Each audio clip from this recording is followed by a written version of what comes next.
তাহলে কি করতে হবে? আমার নিজের কোনো কাজের দক্ষতা নিতে হবে।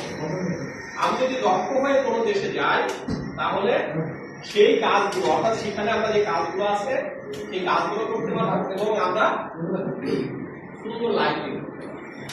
এখন কথা আছে যে লোক এই যে ম্যাজিক দেখাচ্ছে, হ্যাঁ, যদি কাজ শিখে যাও তাহলে তোমার ভ্যালু আছে, যদি না শিখে যাও তাহলে তোমার ভ্যালু আছে। সো এই যে সিঙ্গাপুর যাচ্ছ, ঠিক আছে, তুমি যদি কোনো কাজে স্কিল হয়ে যাও তোমার ভ্যালু আলাদা, যদি স্কিল হয়ে না যাও, তুমি যদি কাজ না যাও তাহলে কিন্তু তোমার লাইফ থাকবে কিন্তু বিলো স্ট্যান্ডার্ড। কিন্তু আমাদের একটা কথা ছিল, আমি কিন্তু বলছিলাম যে we have to be a smart worker, right?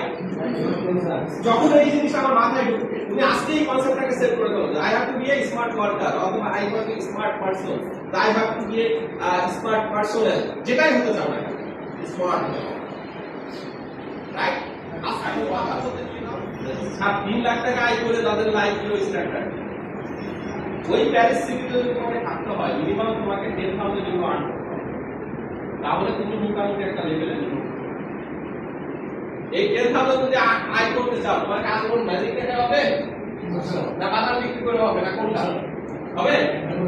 তারপরে কি করতে হবে?